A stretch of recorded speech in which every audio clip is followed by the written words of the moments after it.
Hai, Assalamualaikum warahmatullahi wabarakatuh. Selamat datang ke channel Cikgu Rosmawati Mokhtar. So, hari ini kita nak teruskan pembelajaran kita dalam bab mikroorganisma.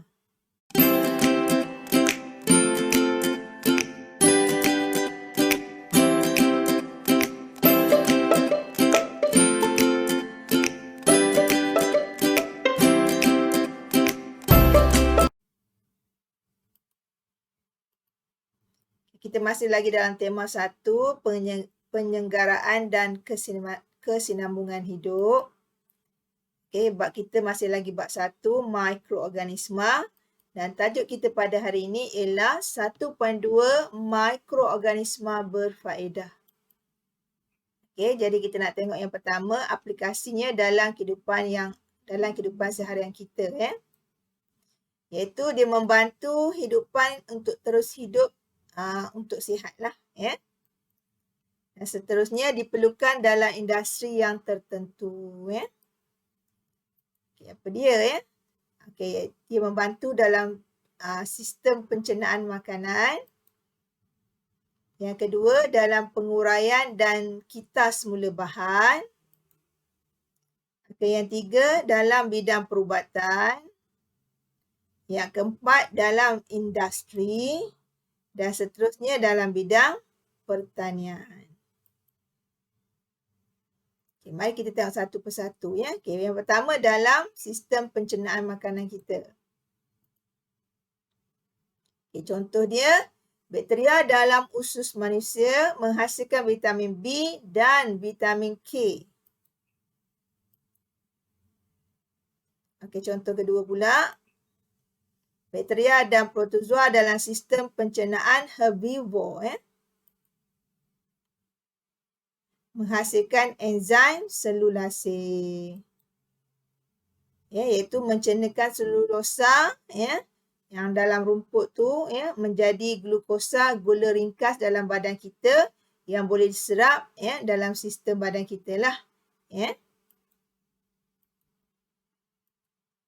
Okay, contoh seterusnya ialah protozoa dalam sistem pencernaan anak-anak, Dia akan menghasilkan enzim, dan membantu pencernaannya.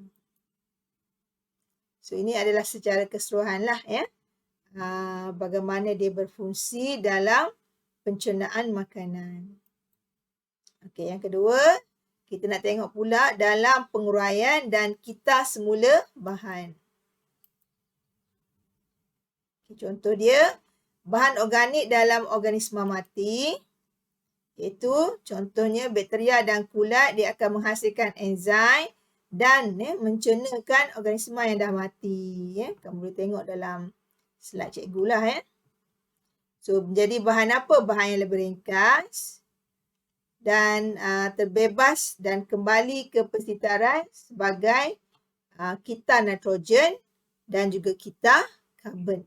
Ini kamu akan belajar selepas ni lah. Apa dia kita ni, So, inilah hasil dia, daripada penguraian oleh bakteria dan kulat.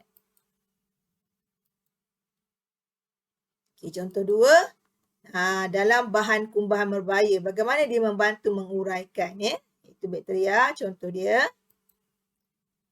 Dia jadi mendapan.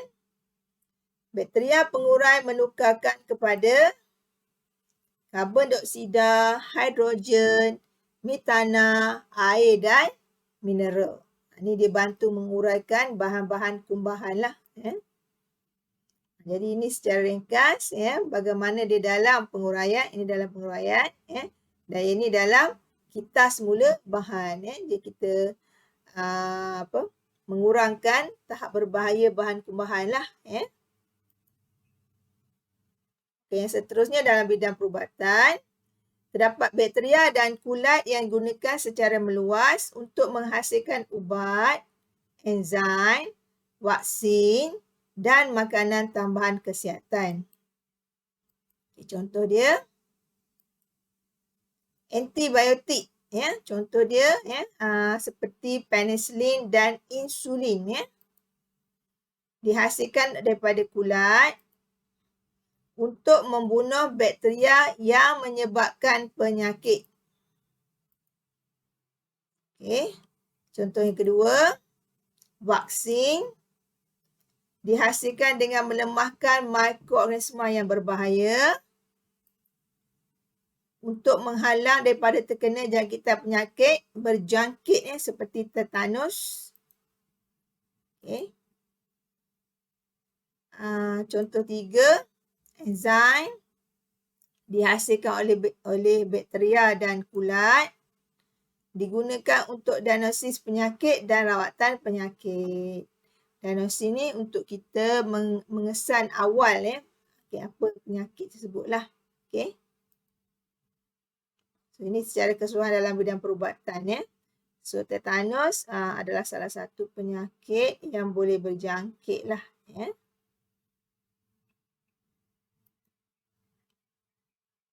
Okey, dalam bidang pertanian, tumbuhan memerlukan nitrogen untuk membuat protein dalam diri dia lah Tetapi tumbuhan tak boleh ambil daripada udara. Dalam bentuk gas dia tak boleh ambil. Jadi bagaimana tumbuhan nak dapatkan nitrogen Okey. Contohnya nitrat dalam tanah, kita ada bakteria penitritan yang menukarkan nitrogen Menukarkan nitrogen dan nitrogen pula bakteria penitritan ni sebenarnya membebaskanlah nitrogen ke udara dan bakteria pengikat nitrogen pula daripada gas nitrogen akan masuk ke dalam tanah. Ni kita akan tengok dalam kita nitrogen lah diserap oleh akar iaitu tumbuhan. Okey, dalam tanah ni bukan lagi dalam bentuk gas tetapi dalam bentuk ion-ion ataupun ion tu dalam bentuk cecair lah sebab tu akar boleh serap dia. Okey, dan seterusnya nitrogen tadi dah masuk dalam tumbuhan melalui akar dan dia nak proses pembesaran dia dan dimakan oleh haiwan lah ataupun kita apabila semuanya mati baik haiwan ataupun tumbuhan akan diuraikan oleh bakteria pengurai menjadi sebatian amonium. Okey, dan bakteria penitritan pula menukarkan amonium kepada nitrit. Okey, dan masuk balik dalam tanah lah. Okey, dalam bidang industri, itu contohnya dalam membuat roti lah. Ini kamu makan hari-hari kan. Daripada apa dia dihasilkan Jadi kita gunakan yeast yang akan menguraikan gula dan menghasilkan karbon dioksida yang menaikkan adunan roti. Sebab tu roti boleh naik gebu yang sedap je. Okey, roti menjadi lembut lah akibat daripada proses tersebut. Okey, membuat cuka. Bakteria mengoksidakan etanol untuk menghasilkan asid etanoik, iaitu cuka lah. Okey, contoh cuka. Dan seterusnya membuat yogurt. Yang ni kita gunakan bakteria lactobacillus menghasilkan asid laktik, maka susu menjadi masak. Maka terhasillah yogurt. So, ini contoh-contoh dalam bidang industri lah. Buat roti, cuka, yogurt. Ada daripada kulat. Yeast ni kulat lah. Kamu dah belajar bab 1.1 ciri jenis mikroorganisma dan ciri-ciri dia lah.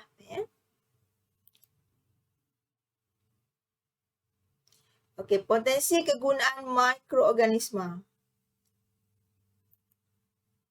Okey, sekarang dah banyak teknologi menghasilkan produk-produk ataupun bahan-bahan yang membantu dalam aspek kebersihan, dalam aspek pemakanan dan sebagainya lah Antaranya yang pertama ialah larutan pembersih ekoenzim.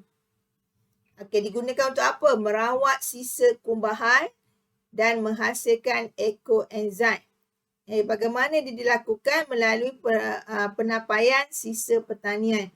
Daripada kita buang saja macam tu Jadi kita tapaikan ataupun ditapaikan sisa tersebut daripada apa? Sisa-sisa pertanian daripada benda-benda semula jadilah. Seperti buah-buahan dan sayur-sayuran ya. Jadi proses dia proses penapaian.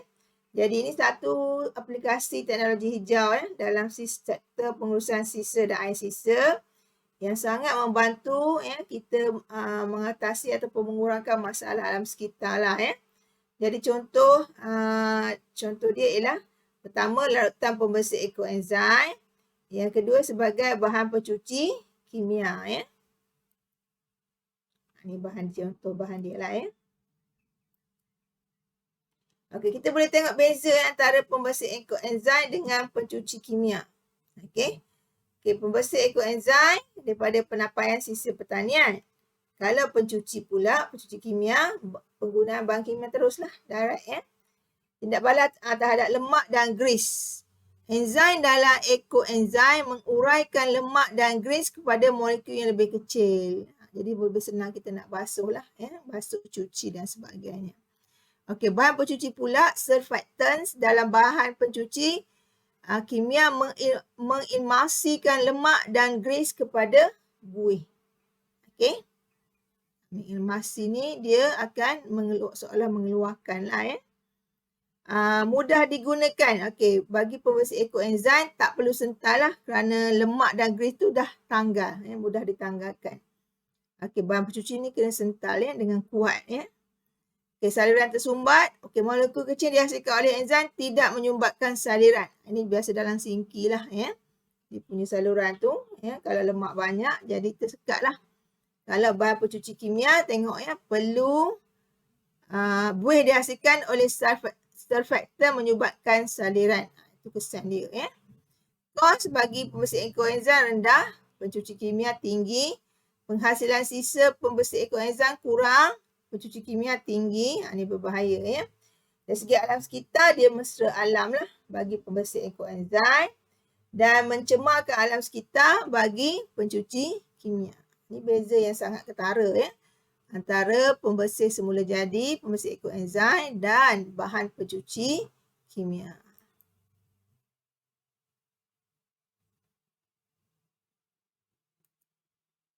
Okay, yang kedua kita nak tengok serum bakteria Lactobacillus species. Ini contoh dia. Digunakan untuk merawat air sisa dan enap cemar dalam sistem saliran. Okey, apa kegunaan dia?